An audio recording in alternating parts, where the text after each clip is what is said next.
भाई, महेंद्र भाई जवाब नहीं है। जिया हजारों साल भैया, हमारो उम्र लग जाओ बहुत।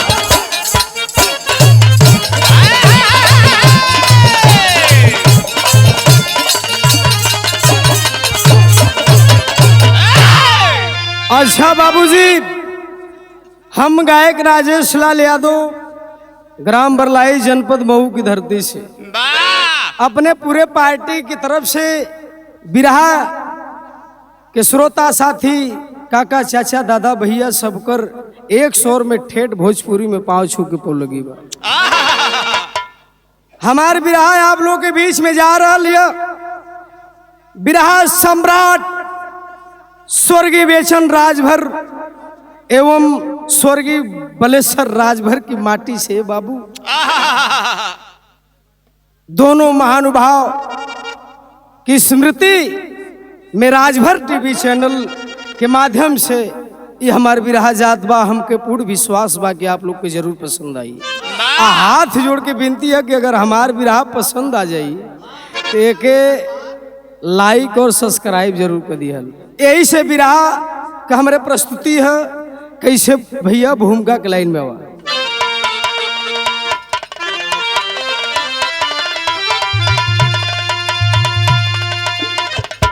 कर्म साधन,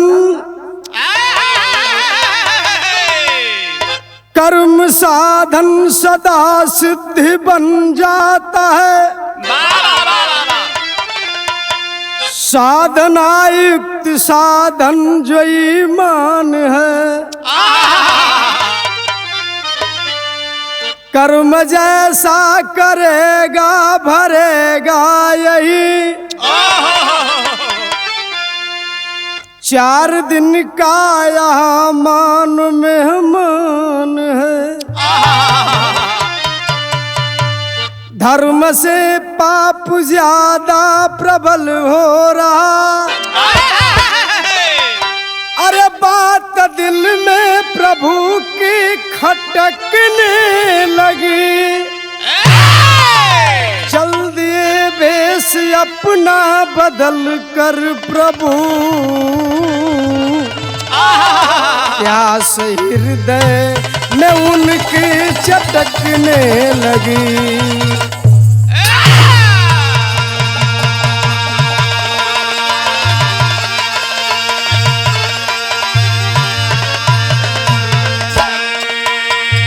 ए बाबूजी, ए धरती पर पुरानी वेद ई माई बाबू बतावेलन कि हे बाबू, ए धरती पर जैसन करबा वैसन पैबा।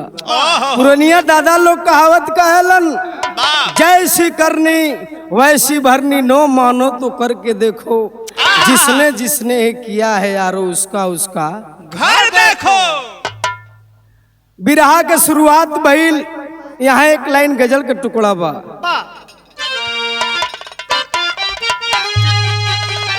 क्या बात है।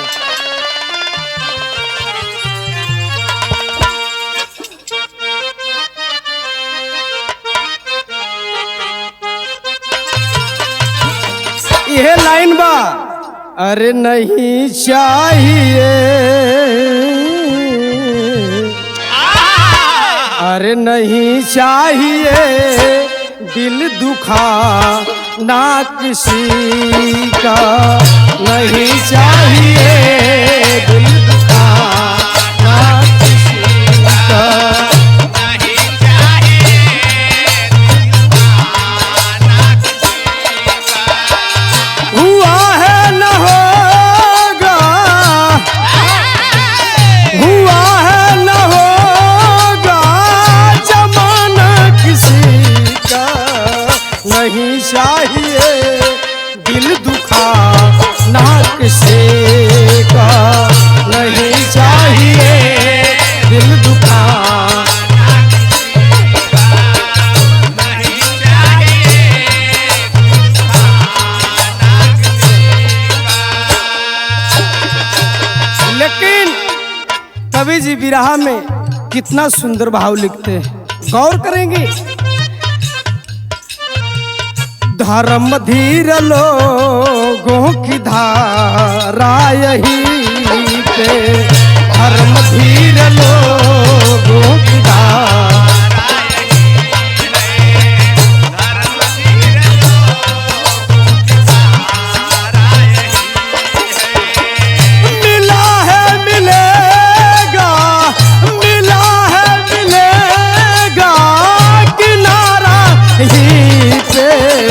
धर्म धीर लोगों की धारा यही पे, धर्म धीर लोगों की धारा।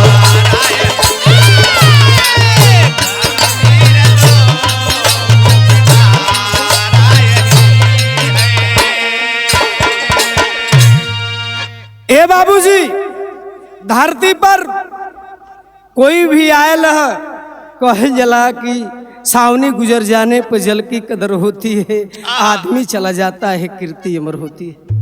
बिरहा जगत में स्वर्गीय बेचन गुरु, स्वर्गीय बलेश्वर गुरु धरती को कुछ ऐसा अनमोल चीज देकर चले गए कि आज नहीं है। ये जब तक सूरज और चांद धरती और आसमान रहेगा, नाम लोग गाते रहेंगे।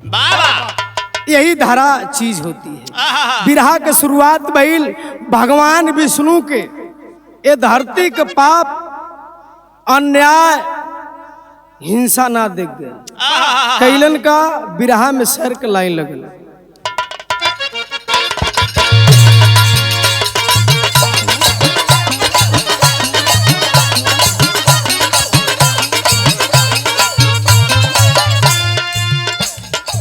बैठे एक रोज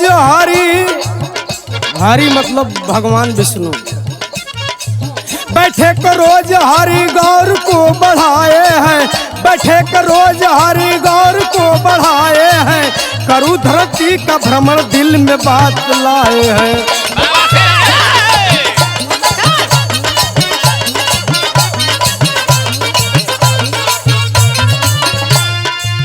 धरा पे कैसे जीव जंतु बसर करते हैं, धरा पे कैसे जीव जंतु बसर करते हैं, सुना हिंसा में सब लोग यहाँ मरते हैं।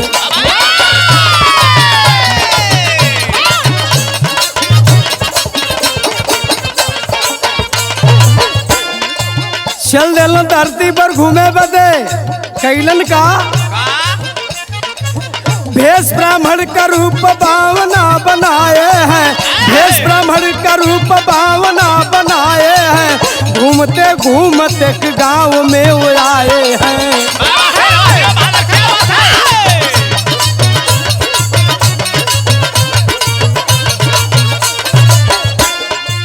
लोगों के सामने प्रभु ये बात उचारी है, लोगों के सामने प्रभु ये बात उचारी है, करा दे भोजन कोई जो इच्छा हमारी है।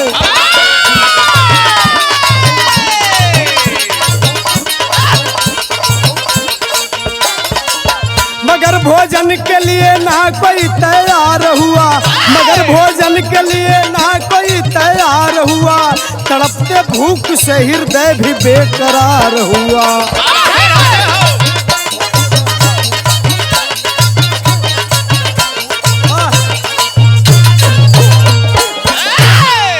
चलन धरती पर सोचलन की तनी चली मृत लोग का भ्रमण कली धरती पे ये बाबू भ्रमण करे बदे कौना रूप मिलन। कवि जी यहाँ एक लाइन गीत लिखलन और गीत से सुंदर भाव हो कैसे।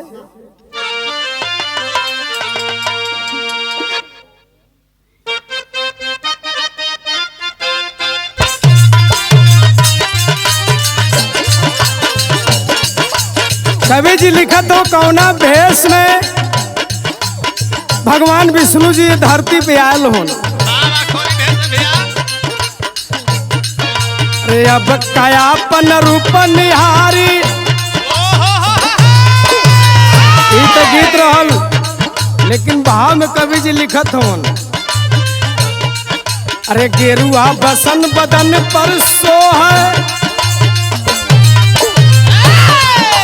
गेरुआ बसन बदन पर सो है, मोहेला रूप भवानवा।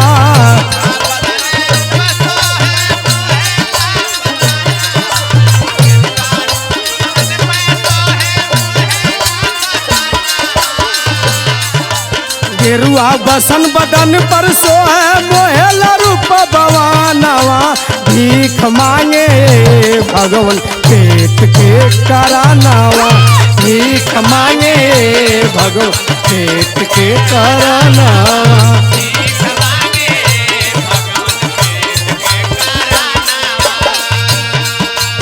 ए बाबूजी भगवान बावना रूप बनाए के गेरुआ वस्त्र धारण करके आए मित्र लोग धरती पर भ्रमण करत हो, लेकिन भीख मांगत हो जकरे दरवाजे पे जाए भीख मांगे कोई तैयार ना होके भीख देवे बदे। लेकिन आप लोग सोचबा के जमाने में चाहे वही जमाने में केहू केहू के दरवाजे पे जाला तो पा भर शेर भर जरूर भीख दे देला, लेकिन भगवान के भीख काहे ना मिलत रहल उनमें कारण कारण का रहल। जेकरे दरवाजे पर जाए तो कहे कि हमके जे 5 सेर दही 5 सेर चूड़ा या 5 सेर सब्जी के साथ में भोजन कराई ओकर दरवाजे पर भोजन करब, अन्यथा हम केहू के दरवाजे पर भीख ना मांगब न भोजन करब। कई महीना बीत गयल कोई भीख ना मिलत, केकर इतना धन बढ़िया लगी के 5 सेर दही 5 सेर चूड़ा 5 सेर सब्जी यानी तीनों मिला के 15 सेर। महेंद्र भैया केकर इतना धन बढ़ल कि 15 सेर बैठा के खियाई केहू तैयार ना भइल। कई महीना बीत गल भूख से हृदय तड़पड़ा था, लेकिन एक दिन के बात रहल गांव की गोड़े एक आदमी के घर रहल जेकर नाम जगजीत बतावल गल। वही के दरवाजे में पहुंचल उनकर नई नई पतोह आई रहल जे पतोह का नाम सतिया बतावल गल। दरवाजा बंद करके घरे में कुछ काम करत रहल। बावना रूपी भगवान विष्णु जी 2-3 महीना घूमला के बाद एहर देदम जान जाए चाहत पहुंचल हूँ, दरवाजा खुलवावत हूँ, भैल का गीत चेंज हो गई।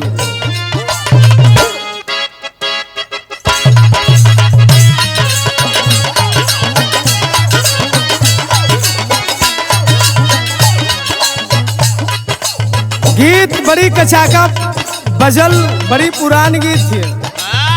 ये कोनो लड़की रहल बिंदु जी मती बिना ओढ़नी का बेग लटका के चलत रहल, हमारे मतिन लड़का रहल। बोली बोलत का बोलस रूपवा सजाई ले लू रूपवा सजाई ले लू बेग लटकाई ले लू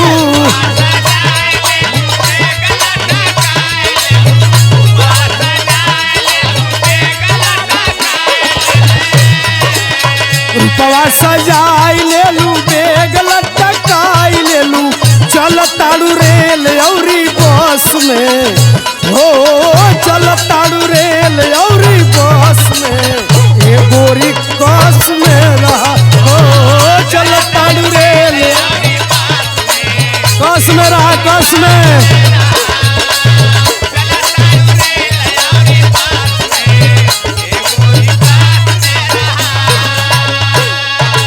लेकिन बतौनी ना जगजीत के दरवाजे पर भगवान विष्णु जी पहुंचलो बावना रूप में।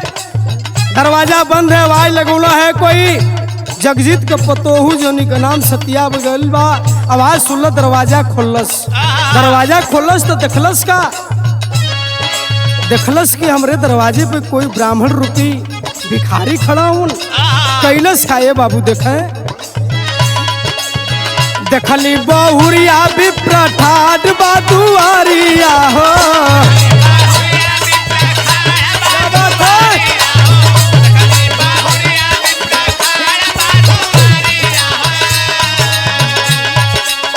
देखली बहुरिया विप्र ठाड बादुआरिया हो झपटी के चुमेली चरनिया हो झपटी के चुमेली चरनिया भाई रे पूजरिया हो झपटी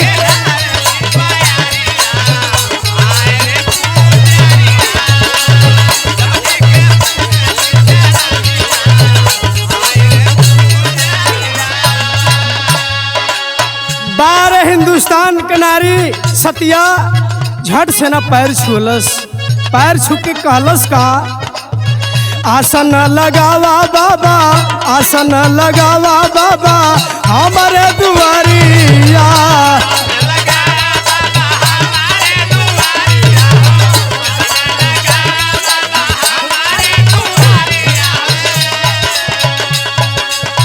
आसन लगावा बाबा हमारे भावनावा, इच्छा तो हार जीवन, इच्छा तो हार जीवन कैला भोजनावा।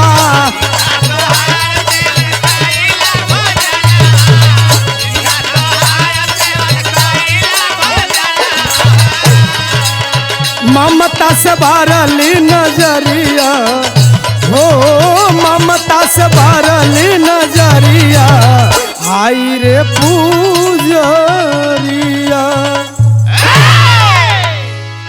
आसन लगावा बाबा, बैठी, जौन आपकी इच्छा होखे, जौन आपकी इच्छा खाए को होखे हमसे बताई, हम आपके भोजन कराई। ए बाबू, इतनी बतिया जब सुनलन भावना रूपी विष्णु भगवान बड़ा आनंद भई, सोच गए कि आज 2-3 महीने से घूमत घूमत कोई इच्छा अनुसार भोजन कराओ बते तैयार तो भाई, लेकिन यार शंका भी बा कि कहीं भोजन का नाम सुन के पीछे कदम न हटा ले लिया हुआ, ऐसे करार कराला। भगवान करार कराओ तू बेटी, भोजन में हमारी इच्छा जानो तू का खाई। कलश की बाबा जौन आपकी इच्छा हुई तो खियाई, का खाए चाहती बताई। कलन की 5 सेर सब्जी, 5 सेर चूरा, 5 सेर दही, बस इतने। ठीक है बाबा, आपके इतने इच्छा है आप आसन लगाई, हम आपको भोजन कराई। ये लिए हमके डर है न बाबा कि आज एक हमारे दरवाजे से ब्राह्मण भूखा चल जाई, ऐसे बड़ा बड़ियार हमके कबो पाप न पड़े।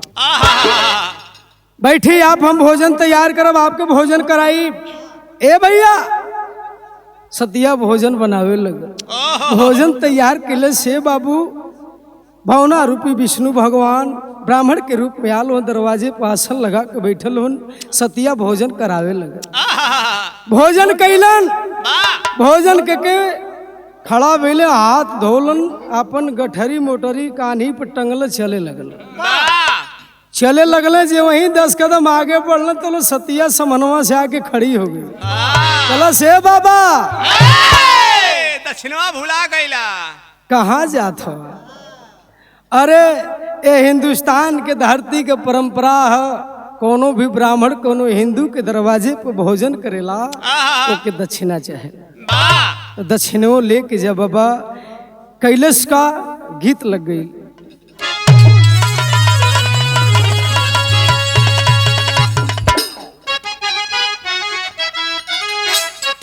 बाबा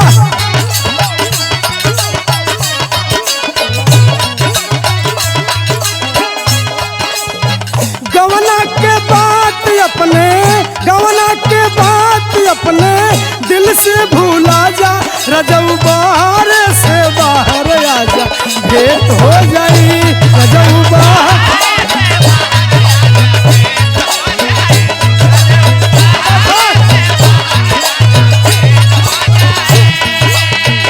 लेकिन चलल हुन कई के भोजनिया विप्रा, कई के भोजनिया विप्रा धैले डहरिया, कहे सतिया हरि से कर जोर बतिया।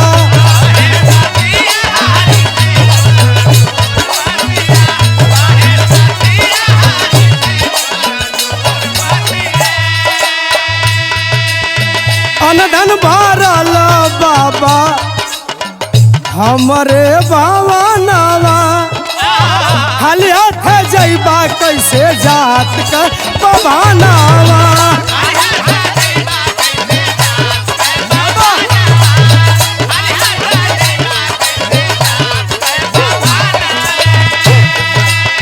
सोना चांदी का बान्हे, सोना चांदी का बान्हे लागल गठरिया, हवे ससुर के कमाई ई ससुर का थकिया।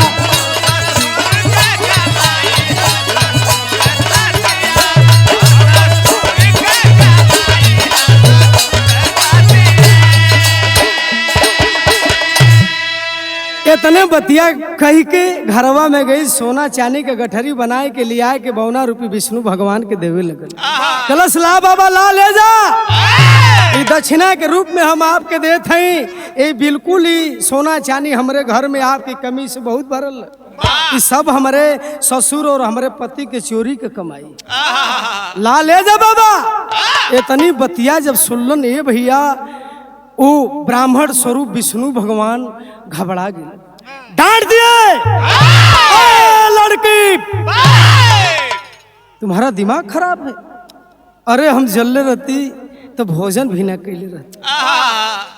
ये अपने ससुर के चोरी कमाई दे तो हमें पाप ढो बदे ना चाहिए। लेकिन एक ठो हमार बात सुन ला, बतावत हो 52 रुपये विष्णु भगवान सत्या से का बतौलो भैया। यहाँ एक लाइन कचाका गीत लगल,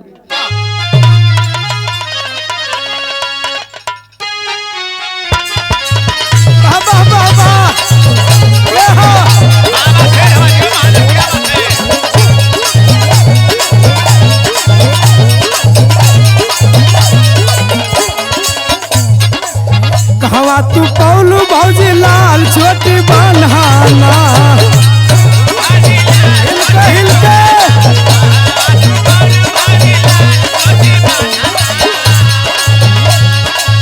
कहवा तू पौलू भौजी लाल छोटी बनहाना, कहाँ हो पौलू ना, कहाँ हो पौलू ना, हे पिया है हरल जो बनो, कहाँ हो पौलू ना।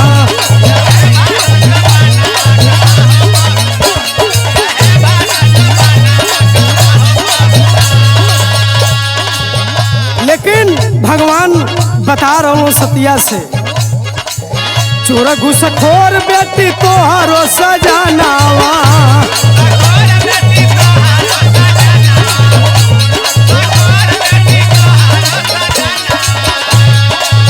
चोर घुसखोर बेटी तोहरो सजनावा, नाही रे चाहिना, नाही रे चाहिना, हमके पाप का खजानावा, नाही रे चाहिना।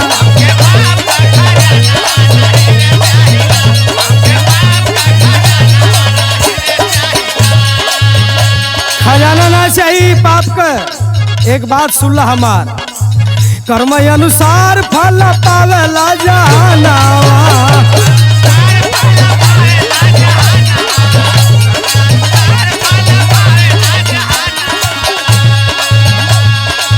सात दिन बाद मरिया ससुर तोर भावानावा,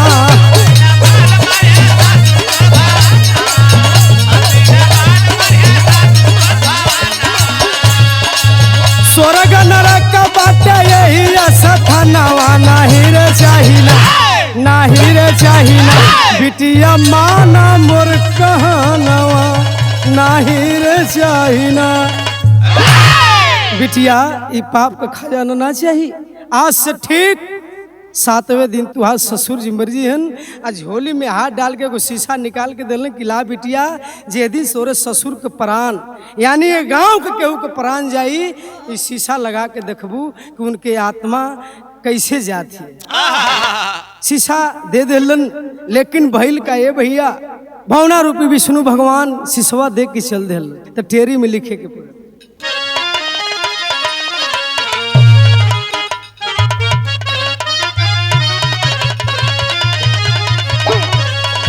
शीशा में सब दिखाई करनी, अरे शीशा में सब दिखाई हो, शीशा में सब दिखाई करनी, भैले लो पार गए सिंधु में यार,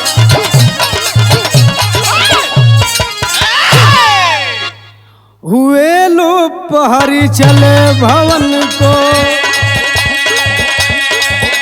अरे क्षीर सिंधु की धरे डगर, अरे सोच रही सतिया दिल अंदर, अरे 7 दिन जब गया गुजर, अरे हुई अचानक दर्द ससुर को, अरे घर में भारी मचा कर, अरे देख रही शीशा के अंदर, देख रही शीशा के अंदर, पकड़ दूत सब लेत खबर, अरे पकड़ दूत सब।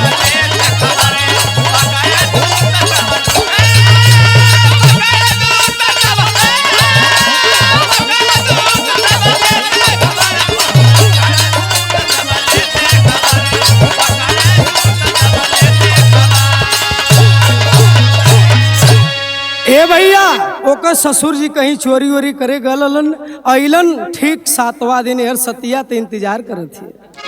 जो 7वां दिन आल ससुर जी घर में अइलन, ए भैया पेट में अचानक दर्द हो रहा, दर्द इतना तेज भइल, इतना तेज भइल कि डॉक्टर बुलावे, वैद्य बुलावे, भर के भी मौका ना मिला।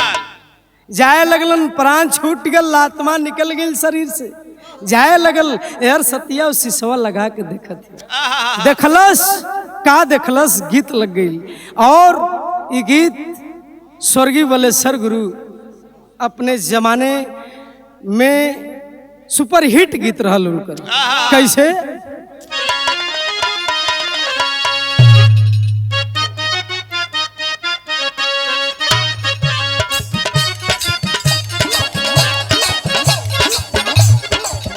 चुम्मा चुम्मा दे दे, चुम्मा चुम्मा दे दे, चुम्मा चुम्मा दे दे, चुम्मा रे गुजरिया।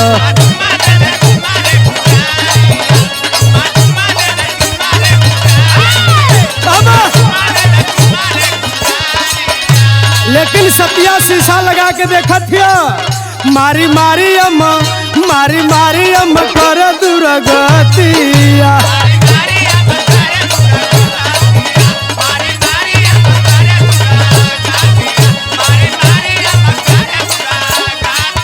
मारी मारी अम्मा कर दुर्गतिया, मारी मारी अम्मा कर दुर्गतिया। हो देख सतिया, देख सतिया, देख सतिया ससुर का ससतिया, देख सतिया ससुर।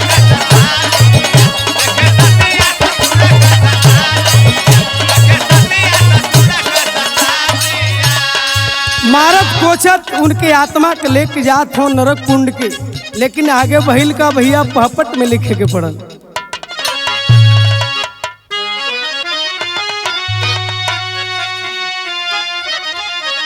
अरे नरक कुंड में दूत करे दुर्गतिया, सतिया देख ले अयम कलीला बजर बना के छतिया, सतिया देख ले।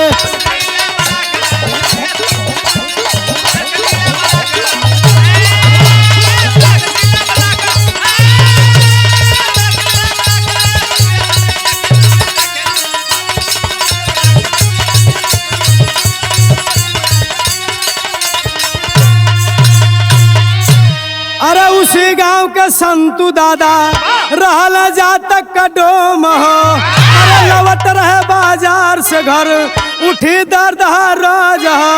अरे चक्कर काटे माथा, बोले बतिया सतिया देख ले। ए भैया ससुर के उनके तो मारत कोचत लेके नरक कुंड में डाल देलन, लेकिन वही गौवा के संतू दादा जो जात को डोम रहलन, बाजारी से दौरी डाली बेच के इलन, अचानक सर में दर्द भरल, इतना तेज दर्द भइल ए भैया कि संतू दादा भी ये दुनिया के छोड़ के जाए लगल। ये बतिया जब सतिया के मालूम चलल कि गौवा के जो संतू दादा होन वो जाए की स्थिति में होन, शीशा लेके पहुंच गई, देखत है का देखलस, आल्हा में लिखे के पड़ल।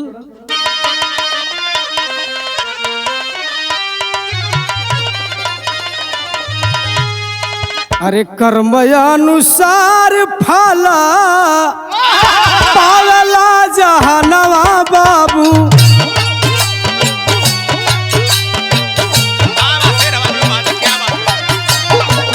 सतिया कबर से लानया नवा से नीरी।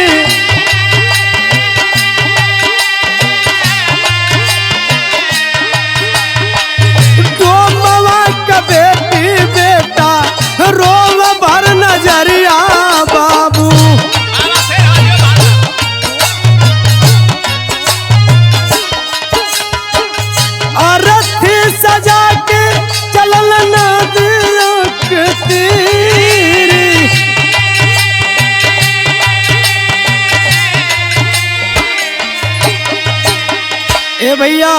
संतू दादा के उनके घर परिवार के लोग अर्थी सजा के दाह संस्कार करे खातिर चलन। एहर सतिया शीशा में देखत हिए कि यमदूत लोग आयल हन, देवता लोग आयल हन, सुमन के वर्षा करते हुए संतू दादा के लेके स्वर्ग नगरी के जात हन। एहर घर में आयल कई बेला से रोवत हिया, ओकर पति देखलन भड़क गिलन।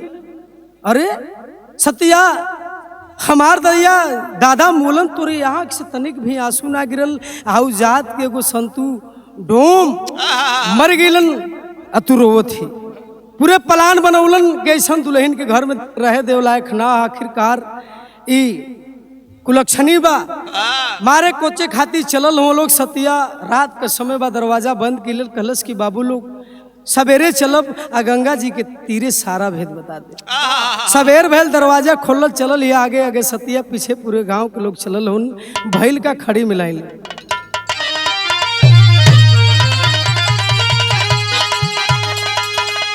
सतिया खोले जब कवाड़ी लोगवा बोले बोलिया, तो चलल गंगा के किनारवा नगर कटोलिया।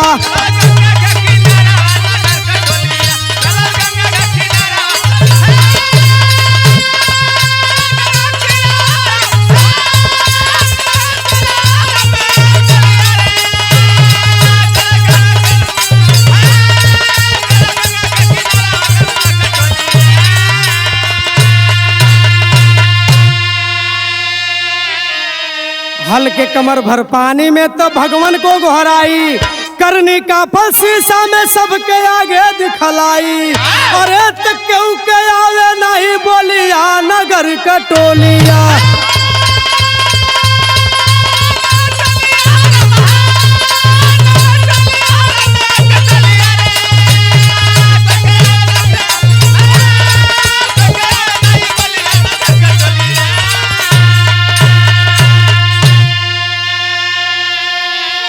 कमर भर पानी में अलल भगवान के गौरव की प्रभु जवन शीशा में हमके देखलौला, ये पूरे गांव वालन के हमारे परिवार के ना देखेबा, हमारे आंचल में दाग लग जाई। भगवान सुने हे भैया, शीशा में सबके आगे देखलौल। एक तरफ ओकरे दादा जगजीत के ससुर के नरक कुंड में यमदूत लोग मारत पूछत हवन, वही स्वर्ग नरक लोक में संतू दादा के लोग पैर दबावत। कलश काश हमरो ससुर संतू दादा ऐसा कर्तव्य कैले रहतन कि स्वर्ग में देवता इनका चरण दबोतन, यही लिए रोत रहे। पूरे गांव के लोग कहल सतिया माफ कर दे, कहल कुछ ना। स्वर्ग नगरी से विमान आल, सतिया स्वर्ग नगरी की चल गई। ये हमारा बिरहारल आखिरी में भाव हुआ। गुरु बिहारी गुरु गणेश गुरु रामलाल गुरुकारी, विमल चंद्रिका राम दे बेचन की राह निहारी।